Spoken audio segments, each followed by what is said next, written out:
It's Saturday, 2:55 p.m. You're not excited. You're not hopeful. You're simply performing a ritual of self-harm. You're an Everton fan, and you are, once again, checking the live table to see if Luton or Forest or some other club you used to laugh at is currently dragging you back into the Championship mud. Welcome to hell. Well, not hell. Hell is at least consistent. This is Goodison Park, a place where hope is just the long, painful setup for the inevitable punchline. Being an Everton fan isn't about supporting a football club. It's a long-term, abusive relationship where you're just begging the other person not to leave you. For the second tier of English football, you don't dream of winning the league. You don't dream of the Champions League. You dream of a 1-0 win against Bournemouth in May that secures 17th place, followed by an immediate 12-week coma. This isn't just a bad season. This is a lifestyle. This is a permanent state of existential dread, fueled by dodgy finances, baffling decisions, and the constant lingering smell of relegation. This is why it sucks to be an Everton fan. 1. The owners who perfected the art of failure. Let's start at the top, in the magical land of the boardroom where common sense goes to die.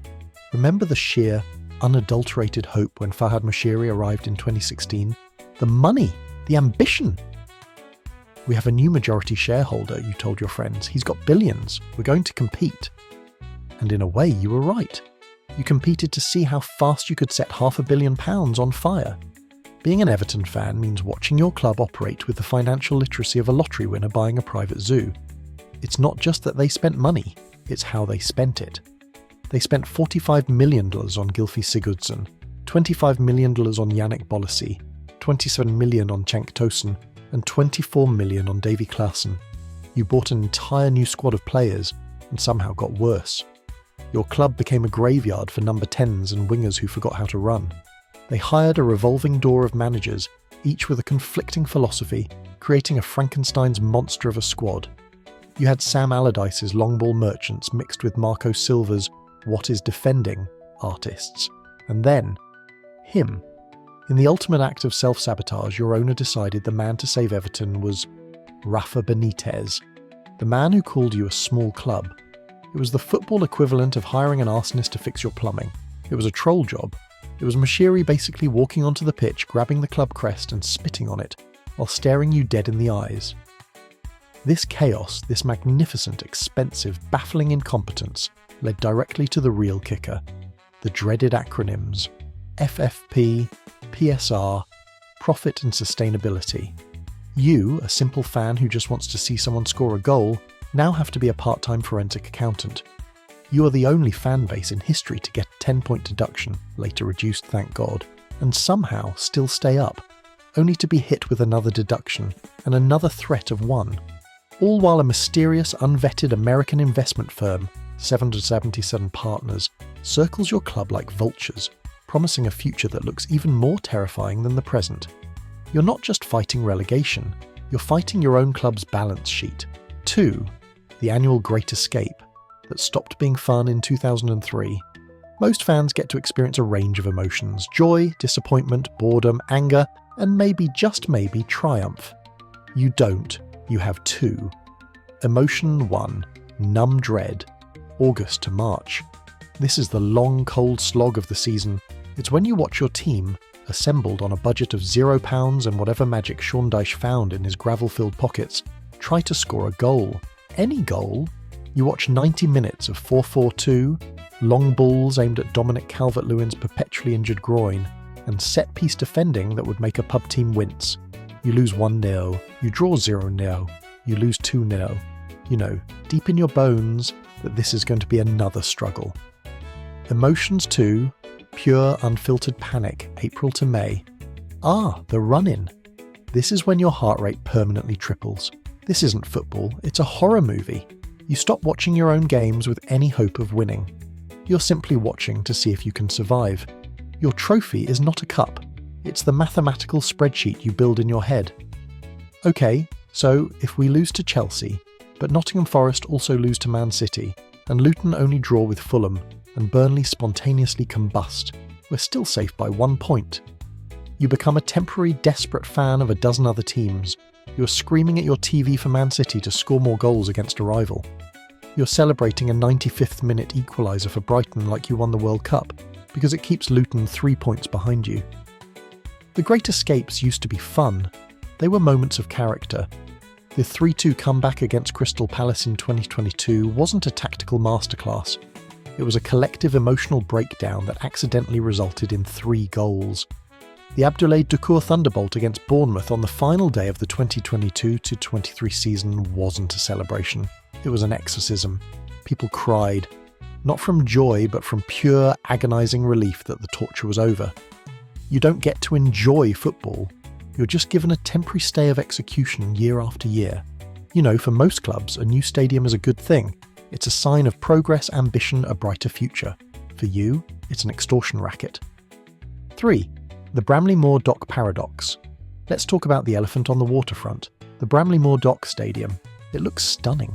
Seriously, the renders are beautiful. It's a modern cathedral of football right on the iconic Mersey. It's also the single most terrifying thing in your life. Why? Because you're an Everton fan. You know instinctively that you cannot have nice things. You are currently living in a bizarre paradox. You are simultaneously too broke to buy a backup left-back, yet somehow also building a 700 million plus stadium. This is like watching your friend who just declared bankruptcy show up in a brand new Lamborghini. You're not impressed, you're just wondering which specific law is being broken every time the club posts a construction update on Twitter. Look, the first pane of glass is in. You don't feel excitement. You feel the cold sweat of an impending PSR violation. You know that every single brick being laid is another reason you had to sell your best academy graduate to a rival for pure profit. And the whole time, you're still playing at Goodison Park. Goodison isn't just a stadium, it's a living museum of anxiety. It's a glorious, historic, crumbling, cramped, intimidating bear pit that you somehow can't win a game in. The pitch is too small, the dressing rooms are ancient, and the atmosphere is a 50-50 mix of defiant roaring and 40,000 people groaning in perfect, agonising unison. The Goodison roar is famous, but in the last 5 years it's become the Goodison collective sigh of exasperated disappointment.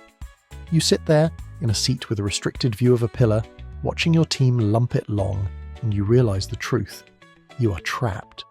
You are building a massive, state-of-the-art home that your mysterious potential new owners, who seem to have their assets frozen every other Tuesday, might not even be able to pay for.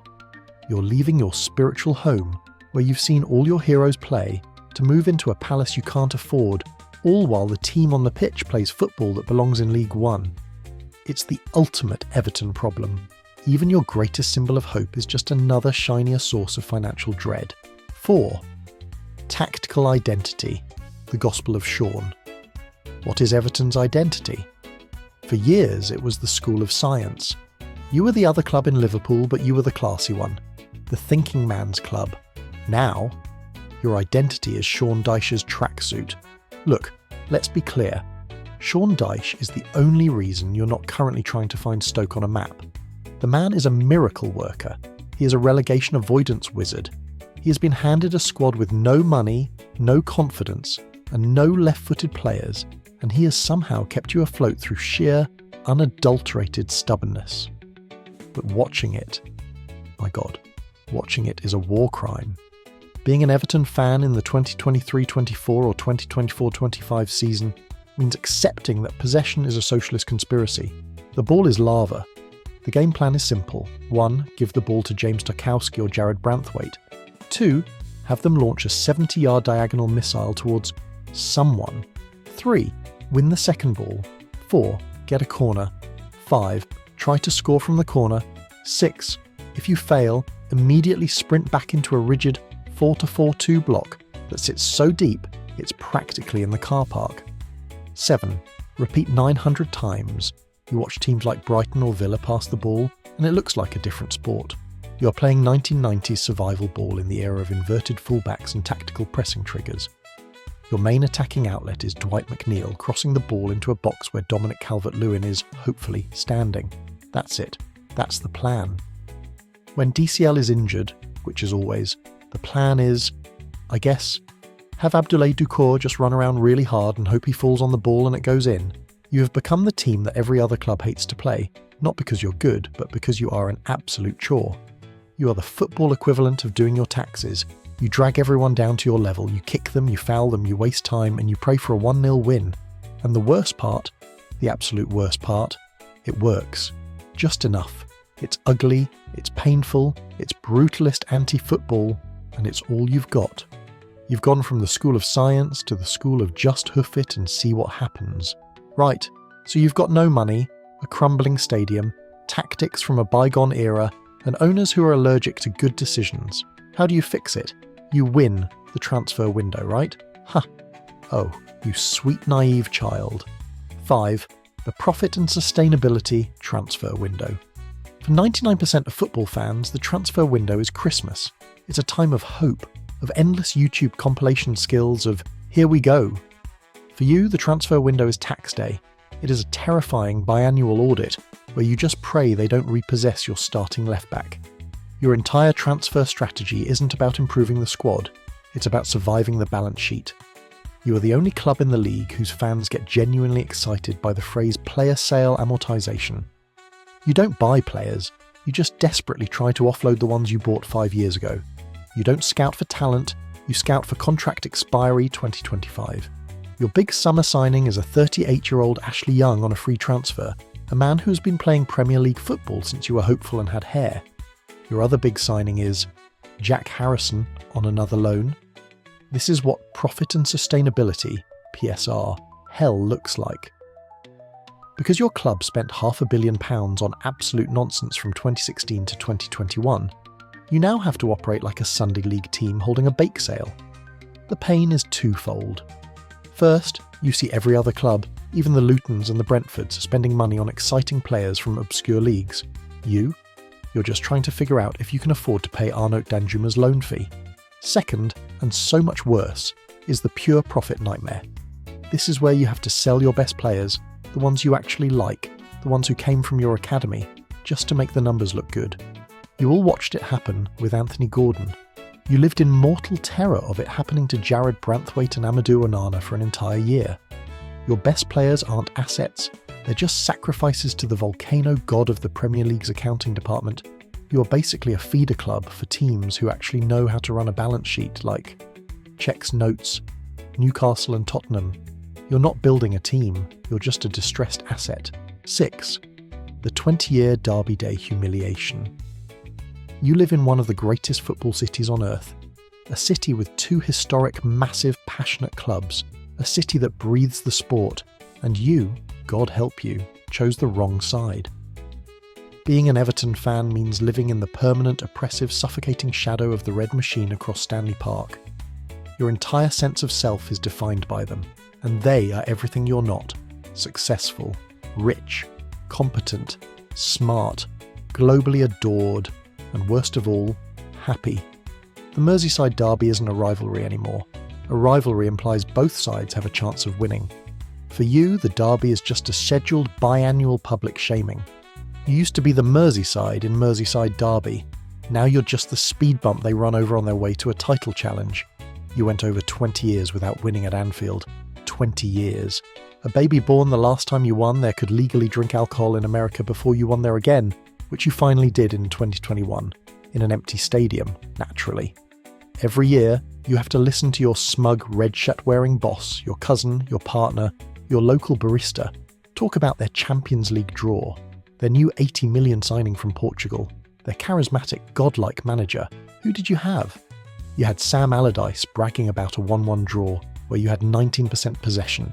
You had Rafa Benitez. You had Frank Lampard, who just looked very, very sad all the time. Your entire measure of success is just bothering them. Your 2021-22 season was defined by one moment: Richarlison, God rest his soul, booting a ball at Kostas Tsimikas, getting a yellow card, and wasting time to secure a 1-0 win against Chelsea. That was your trophy, your World Cup. Just annoying Liverpool's title charge for 5 minutes is a special kind of psychological torture, knowing that the source of your rival's greatest joy is your own perpetual misery. You're not just a football fan, you're the permanent before picture in Liverpool's after photo. It's bad enough being bad. But being bad when you used to be great, that's a whole different level of psychological torment. 7. Nil Satis Nisi, 17th place. If you're a new, young football fan, you probably see Everton as one of the small clubs, a plucky, slightly rubbish team that just exists to make up the numbers. Oh, how wrong you are. And that right there is the entire problem. Being an Everton fan means you are haunted by the ghosts of giants. You are, by any historical measure, one of the biggest clubs in England. You're a founder member of the Football League. You've won the league title 9 times. That's more than Chelsea, more than Man City, more than Spurs. You've won 5 FA Cups. You are part of the original Big Five. Your motto, Nil Satis Nisi optimum, literally means nothing but the best is good enough. And your last major trophy was in 1995. Let's put 1995 in context. That was before Toy Story came out. Before the first PlayStation. John Major was Prime Minister. Most of the players you're booing on a weekly basis hadn't been born. This is the core of the sickness. You're not a fan of a football club. You're the curator of a museum. You're hopelessly, painfully, fundamentally stuck between a glorious past you're too young to remember and a terrifying future you're too scared to look at. This is why it hurts more. If you were Luton Town, just being in the Premier League would be the greatest party in the world. You're not. You're Everton. You're royalty living in a skip.